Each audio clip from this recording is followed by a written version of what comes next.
हाय बच्चों, आपका अपना साथी संजीत कुमार भारती और आपके अपने चैनल एजुकेशन विद संजीत में सभी बच्चों का हार्दिक स्वागत अभिनंदन है।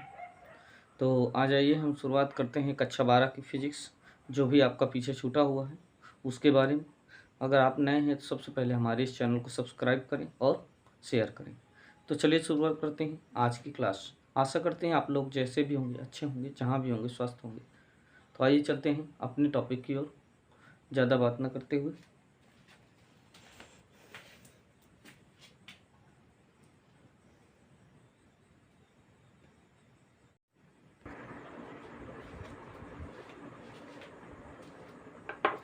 सबसे पहले विभवांतर, वैद्युत विभवांतर है क्या? तो वैद्युत विभवांतर कहेंगे किसी एकांक परीक्षण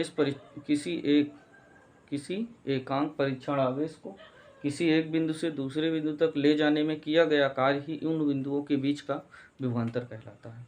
फिर से सुन लीजिए। किसी एकांक परीक्षण आवेश को एक बिंदु से दूसरे बिंदु तक ले जाने में किया गया कार्य ही उन बिंदुओं के बीच का विभवांतर कहलाता है। जैसा कि हमने लिखा भी है, किसी एकांक परीक्षण आवेश को एक बिंदु से दूसरे बिंदु तक ले जाने में किया गया कार्य उन बिंदुओं के बीच विभवांतर कहलाता है, के बीच विभवांतर कहते हैं।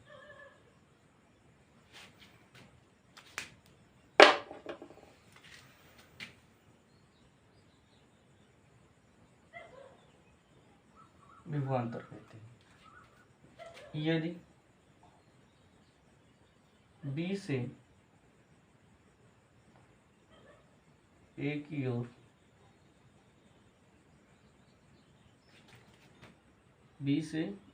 ओर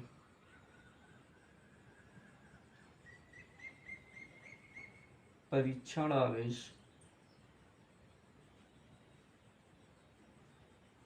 को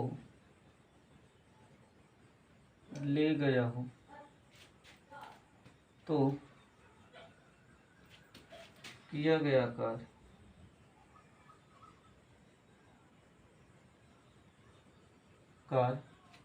आपका होगा VB माइनस VA बराबर W/Q0। ये आपका होता है सूत्र, इसे नोट कर लीजिए। फिर आगे की ओर चलते हैं।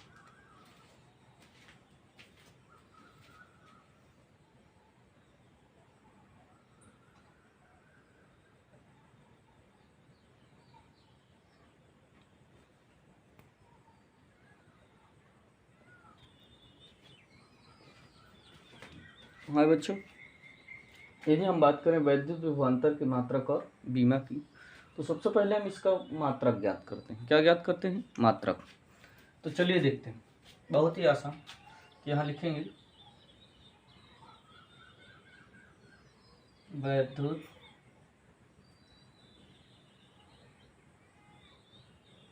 विभवांतर का मात्रक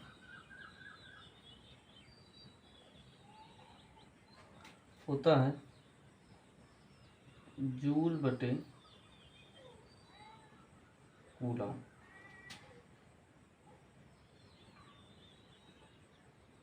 क्या होता है? जूल बटे कूलम। वैद्युत विभवांतर का मात्रक होता है जूल बटे कूलम। अगर हम बीमा की बात करें, वैद्युत विभवांतर की बीमा, तो जूल की जो बीमा होती है, तो यहाँ लिखेंगे कार्य की बीमा बटे आवेश की बीमा। कार्य की बीमा जो होती है वो होती है mL² T-2 और आवेश की होती है AT। अगर आप इसे ऊपर ले करके जाएं तो ये हो जाएगी, m तो आपका रहेगा ही L² और ये हो जाएगा A इनवर्स और T-2। यहाँ -3 है, यहाँ -1 ऊपर चला जाएगा। तो आपकी जो बीमा होगी वो होगी ml² A इनवर्स और t-3। ये रही आप बीमा और मात्रा। तो इसे नोट कर लीजिए, फिर आप लोगों को आगे की ओर चलते हैं। सबसे पहले अगर आप नए हैं तो चैनल को सब्सक्राइब जरूर कर लीजिए, और आपका सिलेबस इसी तरीके आपका जो है चलेगा। और आपको जो भी नहीं समझ में आया आप जो है कमेंट बॉक्स में लिख करके जो है भेज सकते हैं। इसे नोट करिए, फिर आगे की ओर चलते हैं।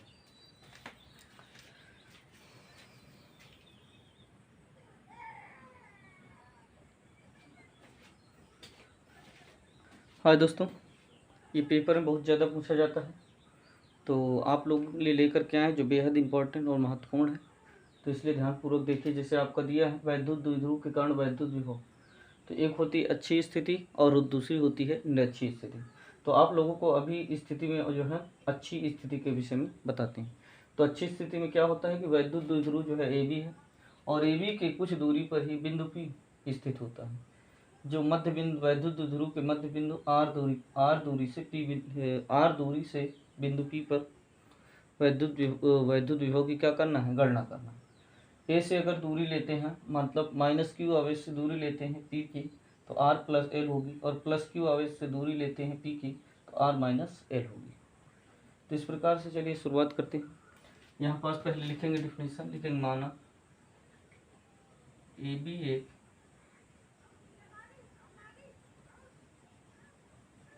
वैद्युत द्विध्रुव है, वैद्युत द्विध्रुव है जिसमें A पर ऋण आवेश तथा B पर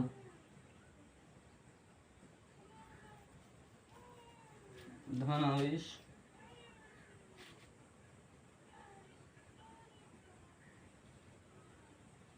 स्थित है। यह द्विध्रुव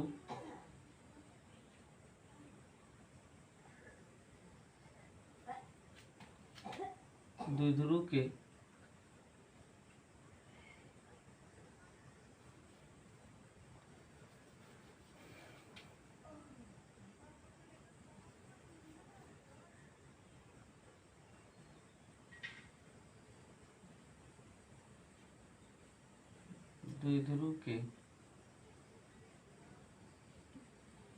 मध्य बिंदु से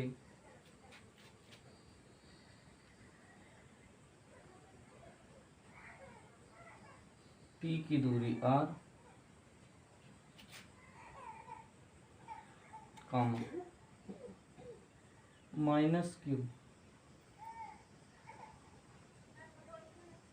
आवेश से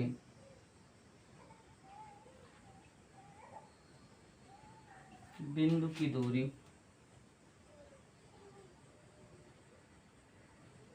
R+L, और +q आवेश से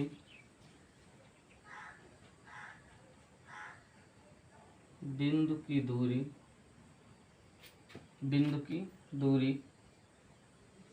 R-L है। यदि परावैद्युतांक K है तो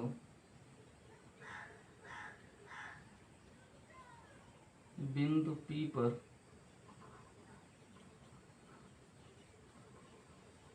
विभव की गणना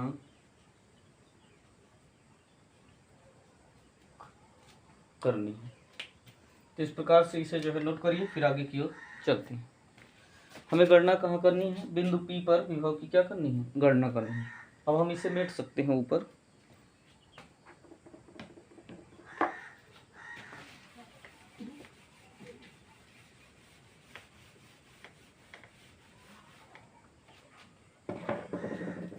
सबसे पहले -q के कारण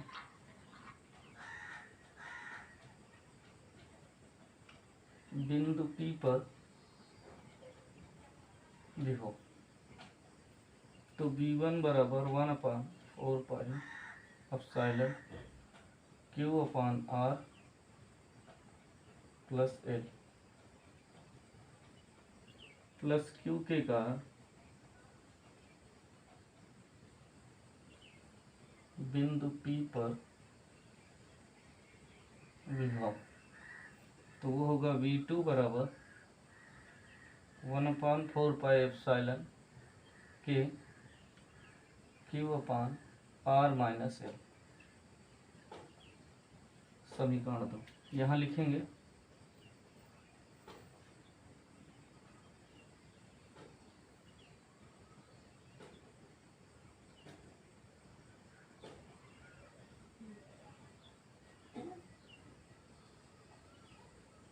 द्विध्रुव के कारण परिणामी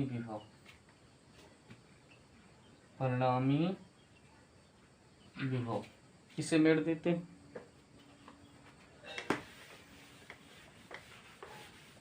क्या निकालना है? द्विध्रुव के कारण परिणामी विभव। तो V बराबर V1 अब प्लस V2। तो ये हो जाएगा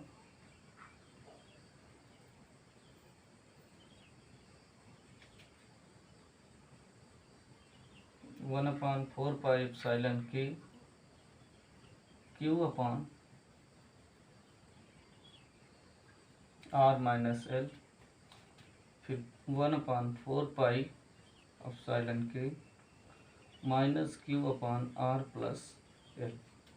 इसमें यदि कॉमन की बात करें हम तो इसमें कॉमन होगा Q/4 एप्सिलॉन के, अब बचेगा 1/R माइनस L, और ये माइनस प्लस हो जाएगा तो ये हो जाएगा 1/R प्लस L।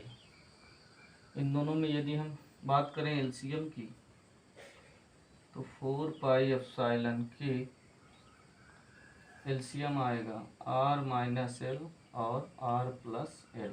इसका इसमें भाग देंगे तो बचेगा R प्लस L, और इसमें यदि हम भाग करें तो ये बचेगा R प्लस L। R से R क्या हो जाएगा? कट जाएगा तो जुड़ जाएगा। तो V बराबर Q/4 एप्सिलॉन के, और बचेगा 2L/R² माइनस L²। इसका यदि गुणा कर देंगे तो निकल के आएगा V बराबर 1/4 एप्सिलॉन के 2QL/R² माइनस L²। यदि P बराबर 2QL तो ये हो जाएगा 1/4 एप्सिलॉन के P/R² माइनस L²। यदि R की अपेक्षा L का मान बहुत कम है तो V बराबर 1/4 एप्सिलॉन के P/R²। यदि K बराबर कितना हो जाए? 1, तो V बराबर 1/4 एप्सिलॉन के एप्सिलॉन P/R²। इस प्रकार से ये आपका नियम है। तो इसे नोट करिए। आज के लिए क्लास इतनी ही रखते हैं, नेक्स्ट दिन फिर मुलाकात होगी। यदि आप लोगों को ये क्लास अच्छी, और ये बेहद ही महत्वपूर्ण है आपके इंटर के कोर्स के लिए, तो इसलिए आप लोग ध्यानपूर्वक जो है इसे नोट करिए और प्रैक्टिस करने की कोशिश करिए। देखिए, इतनी गर्मी होने के बावजूद भी हम आपके लिए मेहनत करते हैं, तो आप लोगों के लिए कुछ बनता है कि आप लोग लाइक सब्सक्राइब करिए, ज़्यादा से ज़्यादा बच्चों तक शेयर करिए। इसे नोट करिए, और आज के लिए इतना ही रखते हैं। जय हिंद, जय भारत।